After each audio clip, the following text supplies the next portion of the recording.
What happened in the middle of this war that led it to drag on so long? The Black Death. And so the war was still going on, but yet at the same time, it seemed as though they were postponing it until after it was all over for a period of time. So one of the main conflicts comes here over the English Channel, where the English forces jumped across the English Channel and they go into France and they defeat France on a number of occasions here. And there are a couple of key things I want us to hone in on, one of which is the fact that this is the first time we see a peasant infantry since the Roman era. Well, if we weren't using peasants prior to this, who were we using? Who were fighting wars? Yeah, it was the knights.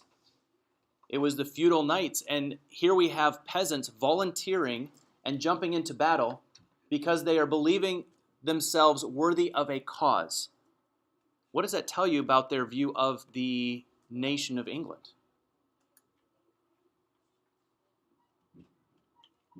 Let's go back. Why did the knights fight? What was their motivation? For the Lord. Okay, and what were they going to get in return for fighting? Money, land, spiritual indulgences. The plenary indulgence? Yes. So that was part of the motivation for fighting during the feudal system. What are these peasants going to get out of this? Yeah, they're not promised anything. But if they win, what could they get? Freedom. Explain that a little bit more. They might get treated more equally. That's a possibility. What else are they hoping would happen if they can defeat the French? They're going to get land. Because if they can expand the territory that is currently in England, and they can take over some castle owned by a French nobility, then maybe they can have that castle. So there's this hope for something more than what they currently have. And it's a major transition in the mindset of the common people when you get peasants to go out and to fight when they're not promised anything at the end of the war. There are some new battle techniques that are seen. It's the first time that we see use of the longbow. Now, those of you that are skilled in weaponry, what advantage would a longbow have? Range, yes, and power. So most people that fought in these wars were wearing what type of? They're wearing chainmail, body armor. So typical bows or arrows weren't able to pierce through that, but a longbow could. So if you had a longbow that could pierce somebody else's armor, it proved a huge advantage. We also begin to see the use of gunpowder in this war. Now, were the Europeans the first to have it? Nope. Chinese. Yeah, Chinese had it first. So why did it take so long? Okay, China was very secluded away. They're also a long ways away. But because now the trade lines are being reopened, now some of that gunpowder is making its way through the Mediterranean and eventually over here to Europe. There's also the crossbow that begins to be used. Has anybody ever shot a crossbow before? A couple of you have? Yeah, they're pretty sweet. I've shot one once in my life. I was scared to death to fire the thing because I was afraid that I was going to hit the wrong thing and I was going to shoot the instructor in the foot or in the leg or something like that. But they're pretty powerful and pretty cool weapons. So there's new technology that's being used. Now, when we get all done here, at the end of there it goes. At the end of the battles, the English really have nothing to show for their victories.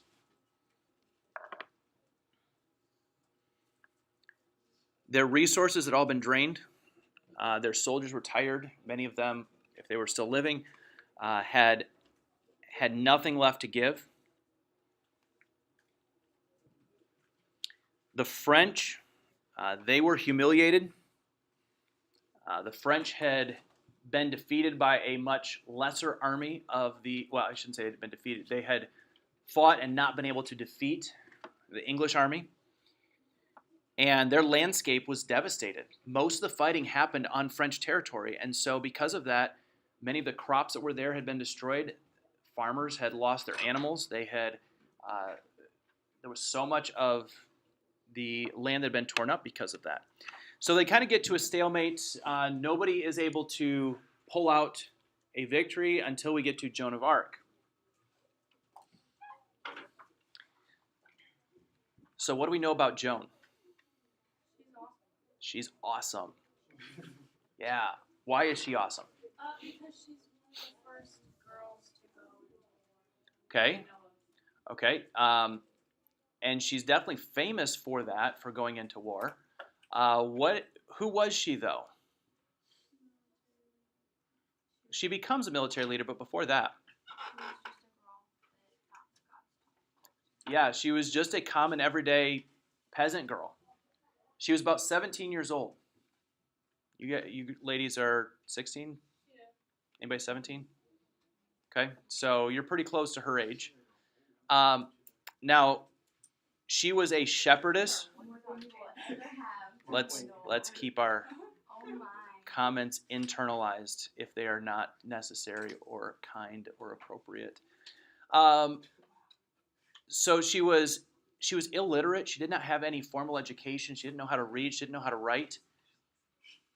She really had very little going for her, other than the fact that one night she had a dream, and she believed that God was giving her a message in that dream.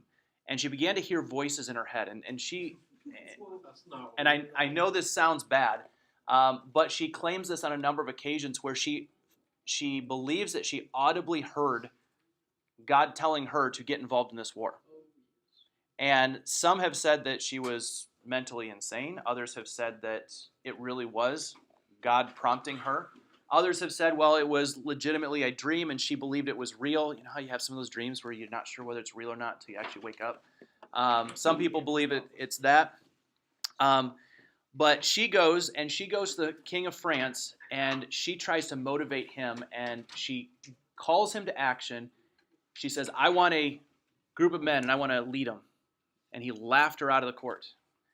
And she came back again and continued to persist. And finally he said, fine, you take this group of men, go see what you can do. And she leads them into victory. And nobody knows exactly how she was able to do that, but she was able to motivate and to get those guys to fight. And they were able to get a victory. And despite all of that, when the battle continues, she ends up getting betrayed.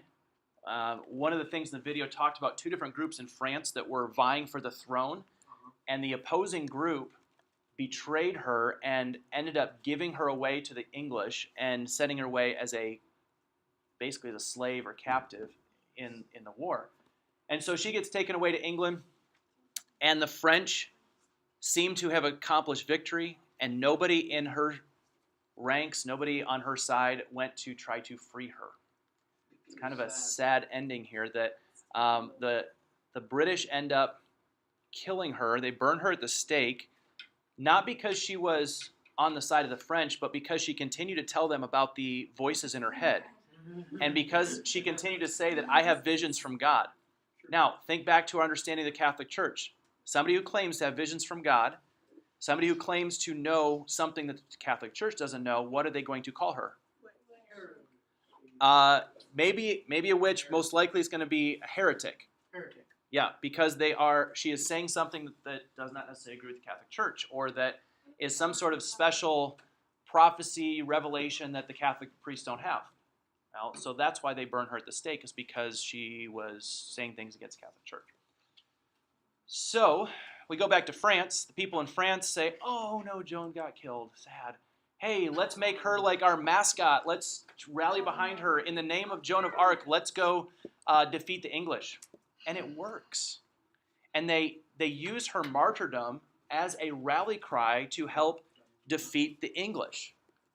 So again, historians have looked back on this and they've said, well, did the French do this on purpose to motivate their people? Because they knew how much people loved Joan, that they allowed her to be the sacrificial lamb for the cause of the entire kingdom? That's a question we can't answer, but has been asked and is worth at least examining. So, as a result of all of this,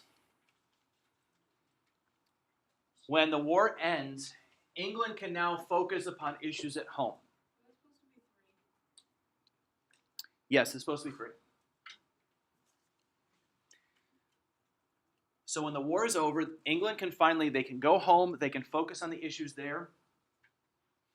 They no longer need to worry about the things across the English Channel that are going on in France. They can just focus on what is happening in their own country. We're going to talk about what's going on and why this is such a big deal.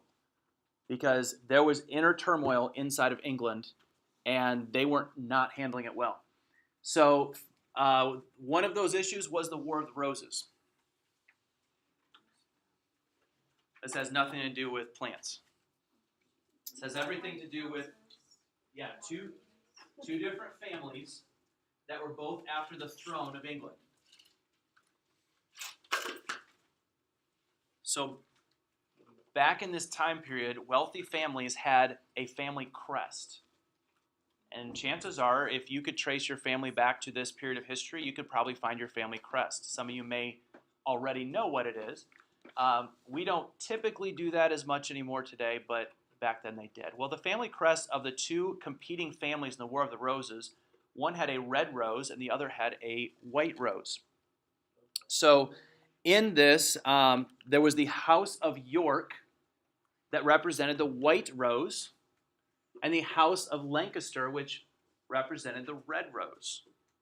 Hence the name War of the Roses. Both of these families were fighting for control of the English throne for a period of 30 years. And all the while this is happening, the nation is fighting against the French in the 100 Years' War as well. They've also just come out of the Black Plague. Man, you talk about internal struggles, you talk about problems, England had them, for sure.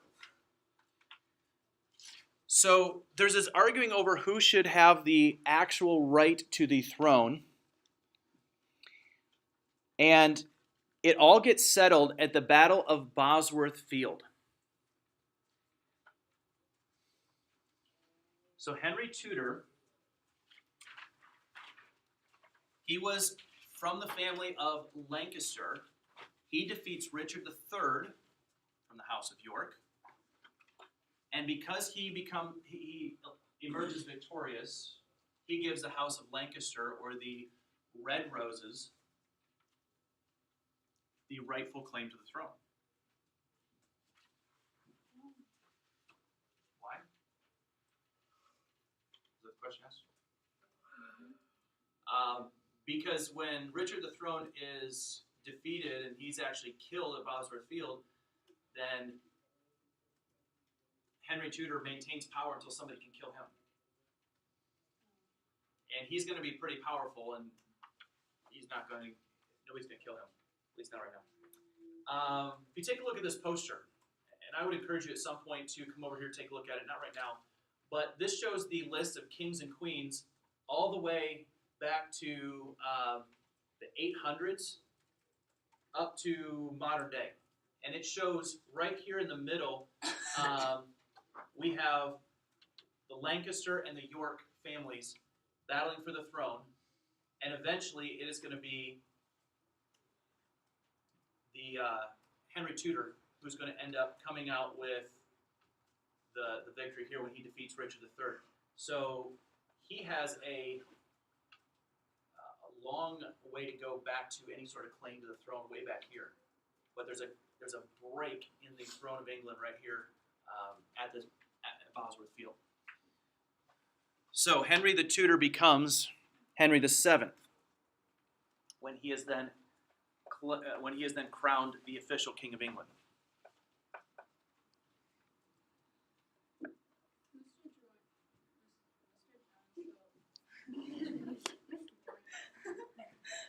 The royalty in England now, are they related to the House of Lords? Yeah. So you can trace them back here.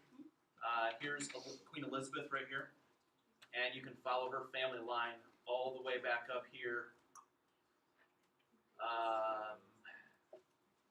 So she is a direct descendant of the daughter of Henry the Second, or Henry the Seventh, excuse me, and her name was Margaret, and so that's where the family line has come through. You can trace this all the way back. So I'm not going to make you memorize all that. You're welcome. Take a history of England class at some point. It's pretty awesome. Only thing better than a history of England class in the United States is one in England. Whoa. Yeah, that'd be pretty great. Should have offered it for Jake. Yeah, how many of you would have signed up for that? Not really. If we had to Wow. go all the way to England, If we got to go, or yeah, If we got to go to England, I'd sign up for it. Yeah, If we're going but if to it's just an English class, yeah. That's a problem. I don't think I could actually pull off the trip to England. I mean, they go to Do that. we could bring You it money. could take an extremely small group. Yeah, So, And it's have gonna it be like, that's gonna be crazy expensive. Right. Libby, me, who else was it? Yeah. Of course, you're all privileged. Alright. I'll raise money. You need to like Yeah. have this whole interview process. Yeah. and- Again, So money how much money's would gonna you be try a to raise within like a month or two. money's gonna be a big problem there. Well, it took us like 7 months to We can raise it during the summertime. 7 months to Florida, that's the United States. Yeah. 7 months. I could be that in like less than 2 months. Hey, right now we don't need to argue. Now she has that. Let's not waste time here. Thank you. So in France, after the French and Indian War is over, I'm sorry, not French and Indian, excuse me, the 100 Years' War. When the 100 Years' War is over, France, they have to look at rebuilding. England could go back to their problems, but France had to rebuild their infrastructure. Their cities had been devastated. Their land had been devastated. They had to do something there. Yes, ma'am. So one way that they are going to find a way to pay for reconstruction is through the taille. What is that? You'll So- find out if you pay attention. So the French king is left with this huge project. Well, how do kings typically pay for their projects? Taxes. Taxes. Now, the French king did not necessarily have the power to tax. That power was in the hands of the people. So the French king goes to the people and he says, listen, there's no way that we can rebuild our nation so that you can make a good living unless we fix all these problems. So if you'll give me the temporary power to put taxes on all the people equally and fairly, then we can rebuild this nation faster and then you can start making more money. So the people agree. And this is in a written document called the taille, where the people agree to be taxed and they pass the power of taxation to the King of France. Why do you say that was not a good idea? Because now he can do what. Now he can tax him as much as he wants to. True, he can. I'm not saying he will. I'm just saying he can. Well, he will. You're absolutely right. He will. See, But in the beginning, he had the people's best interest at heart. He was going to do what he said. He was going to tax them fairly, tax them equally, only tax them exactly what he needed in order to be able to rebuild the country. And then pound money went to his head. And that True. usually, Now, that's what Doesn't go to Catholic Jesus. Church now. True. Jesus is not True. What- right. what That's happens what here Jesus has everything. is that the king never gives this power back to the people. It was intended when the people signed the taille and they gave him that power, the understanding was at the end of the war, that power would go away. Once the reconstruction was done, the power would go away, would go back to the people. And the king said, well, I got this other project. I got something else we need to do. I got some other things, and he just keeps it. And the people say, hey, king, give us that power back. And the king says, no way. You're going to have to rip the throne out of my hands before I give the power to tax back to the people. All right, let's go. So we end up with unlimited tax power. And I wish Julie was here because she keeps saying, when's the French Revolution? When's the French Revolution? This is the foundation of the French Revolution right here. Where's Julie? I know. That Let's was come back. me. Where'd she go? We just need to Oh, pause. she's been asking me too. Oh, So we need to make sure that Julie catches this part because, and all of us need to catch this part because the French Revolution is typically one of those things that we think in our mind about world history. We think French Revolution. We know that. Here's where it all begins. Begins when the French people give away their power to tax. The king takes advantage of that, and he is going to continue to tax the people over and over and over again till eventually they can't take it anymore and they rebel. By the way, how do you think that the Palace of Versailles was built? Tax money. We're going to talk, we'll get to that a little bit later on. Let's talk Spain and Portugal. So Spain and Portugal were not involved in the 100 Years' War, but they were very instrumental. They were very important to reconstructing of Europe. So they are on the Iberian Peninsula. We learned about that in geography last year. Over here, right on the western coast of Europe. So when we were talking about the Muslims, we mentioned that the Muslims started over here in the Middle East. They started coming across North Africa. They crossed over the Mediterranean and ended up settling here on the Iberian Peninsula. Well, this is Spain and Portugal. Well, it came to the point where eventually the people in Spain and Portugal were fed up with the Muslims being there. And they went to some of the nobility and they said, we don't want Muslims here anymore. We want this to be a Catholic protected area. And so they launched the Reconquista. Reconquista was a direct attack on the Moors. The Moors are the Muslims who are living on the Iberian Peninsula. You want to call them Spanish Muslims, that's fine. That's really what they were. They're Spanish Muslims. They were people that had been converted to Islam who were living on the Spanish territory. How we had the Battle of Tours? I thought that stopped them. Well, okay, so the Battle of Tours stopped them from advancing into France. Into France. They retreated back here into Spain, and they've just been hanging out in Spain. Gotcha. Now the people in Spain are tired of them being there. They want them out. So this is a direct attack on the Moors, and they are going to try to kick all of the Muslims out of the Iberian Peninsula. Yes. Mm-hmm. So by the end of the 13th century, it had been almost 100% successful in ridding the peninsula of all Muslims.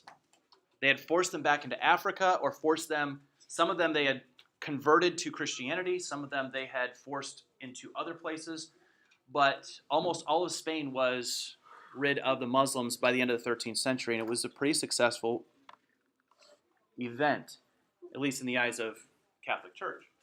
So at the end of this battle with the Moors, Spain is divided, or Spain emerges as three different territories. So Spain is not necessarily created as a nation yet. It's going to here pretty soon. We have a territory of Portugal, which is a whole bunch of nobility over here on the coastline, that they unite themselves as one kingdom. There's another kingdom known as Castile and another kingdom known as Aragon that make up modern-day Spain.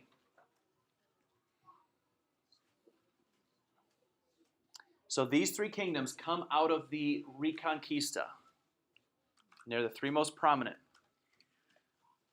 Well, Castile and Aragon had two single people in their monarchy. Their names were Ferdinand and Isabella.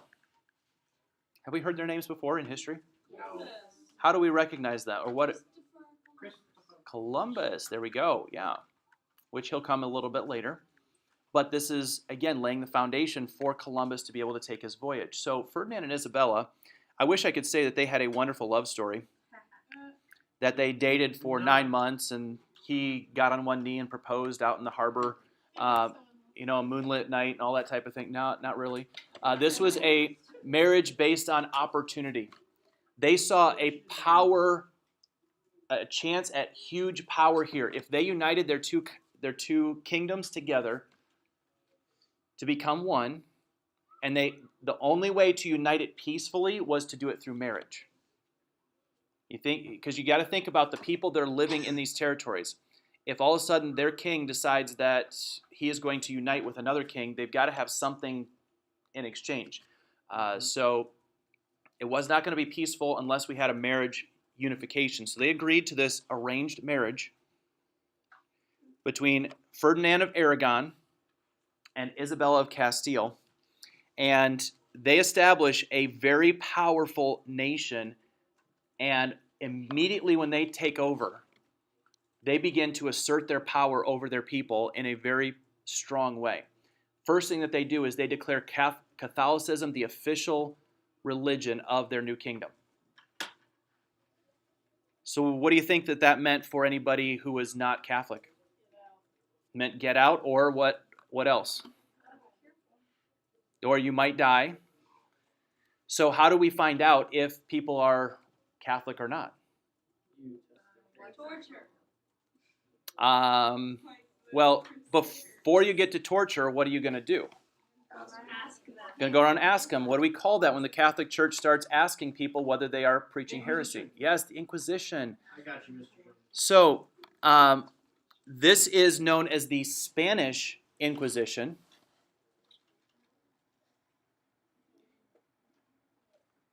Because Ferdinand and Isabella are the leaders of the state, the leaders of the nation, and they request the Inquisition to come in and to work on their behalf to further their goals. So they work together with the Catholic Church. Catholic Church is more than happy to come in to try to get rid of anybody preaching heresy.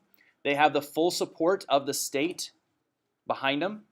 So if they find anybody guilty of heresy, Ferdinand and Isabella have authorized them to be punished by the Spanish authorities for treason against the country. And treason in almost any country is punishable by death.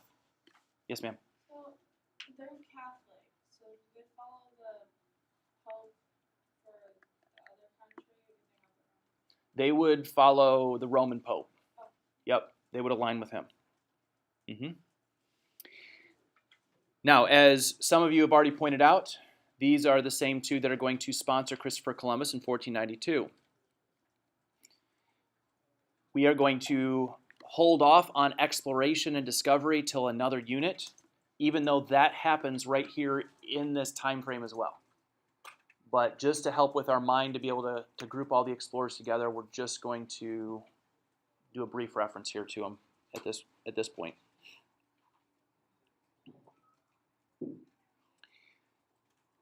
So the Spanish Inquisition was the most famous and brutal of all the Catholic Inquisitions. I know that your book has a couple of photos in there that show some of the torture methods that were used. You don't want to do a whole lot of visual searching on websites and stuff. Aaron just went there. You don't want to be, some of them they're not extremely graphic, but it's just uncomfortable to watch. Some of the torture methods that they would use were meant to inflict pain without killing you in order to help get a confession out of you. So it was not uncommon for them to take, the stretcher, yes. The stretcher was used.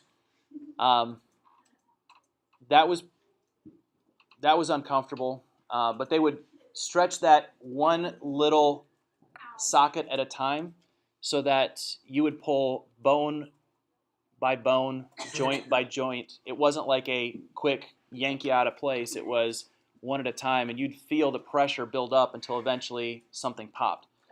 What about the eagle thing that they did? The bloody eagle, that was a Viking thing. That was not Inquisition. You described that, I forget. No, I'm serious. They take your lungs and Yeah. They rip your Yeah. what's called ribs. Take your up rib cage. and out, and they take your lungs and they pull them up and over. So it's like Yeah. eagles. So the Inquisition did not do those type of things very often. Inquisition was not typically that gruesome. However, they did do some disembowelment from time to time where they would open you up and keep you alive in order for you to see all of your internal organs begin to be exposed. You can see their heart. That- Oh my gosh, that'd be so cool. Not typically the heart, because once they pull the heart out, you're not going to live. Yeah, but couldn't you see the heart beating since you moved the lungs? Oh, in that one, yeah. Oh. Cool. So That'd be so To be cool. honest, I various would torture rather do methods. homemade We probably don't than need to get into too many of those today. Yes, we Handmade, do. okay, it's not that hard. Let's talk Italy. Not that intense. Italy and Germany today. So, unlike the other two countries we've talked about, actually three countries between England, France, Spain, we get to Italy. Italy does not unify itself very well. So Italy refuses to unite. The other countries, they saw the benefit in getting all the people together and to unite under one territory, under one king. Italy preferred to remain separated. This is why you have cities like Milan, Florence, Rome, Venice become so famous in and of themselves because they refused to unite under the Italian flag and become one group. They wanted to keep their independence. So they did not work together very well. So later on, we're going to see Italy does prosper because of the Renaissance. And each of these cities flourish in their own unique way by capitalizing on the Renaissance advancement in culture and society. So we'll come back, we'll talk about Italy a little bit later on, but right now, that's about all I want you to know is that they are very disunified, that they don't work well together, but they maintain their independence as sovereign city-states. In Germany, they do try to unify themselves here under a constitution known as the Golden Bull. This is not an animal. This is a legal document. They call their laws, they call their documents a bull. And so that's an important concept to wrap your brain around, that anytime you see a document or you see something like this that says bull, it is usually a legal document. So this is their constitution that unifies the people of Germany, and it established a parliament.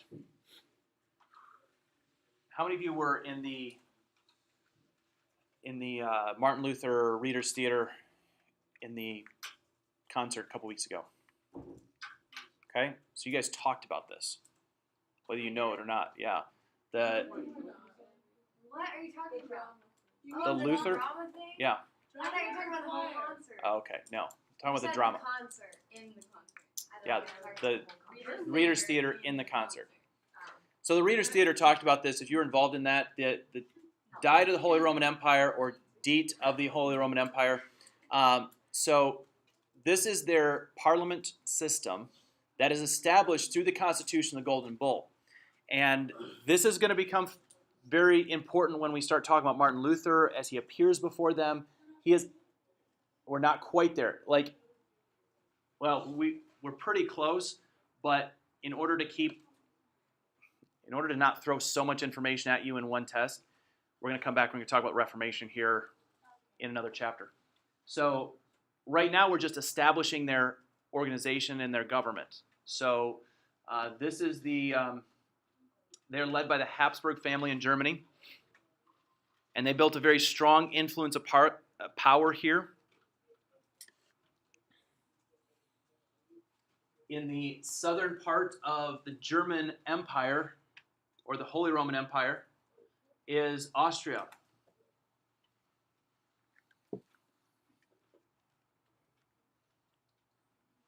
And then Maximilian I,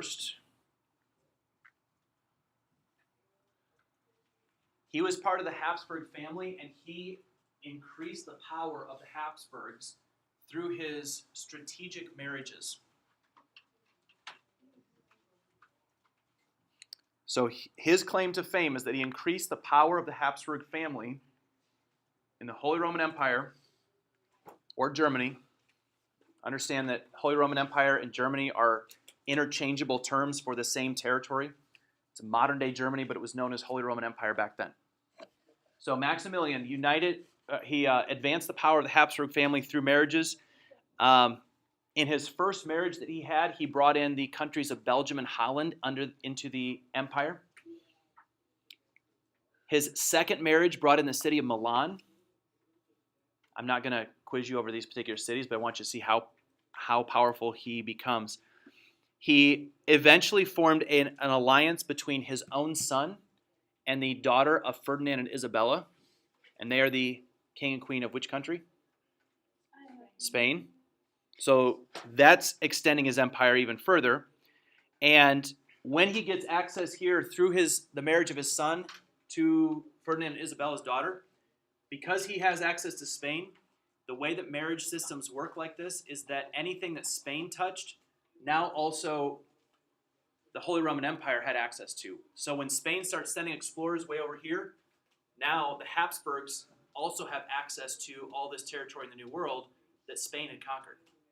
So that marriage right there, when he married his son off to the daughter of Ferdinand and Isabella, was like a gold mine for him, almost literally because of the gold in Central and South America, in order for him to have so much power and influence.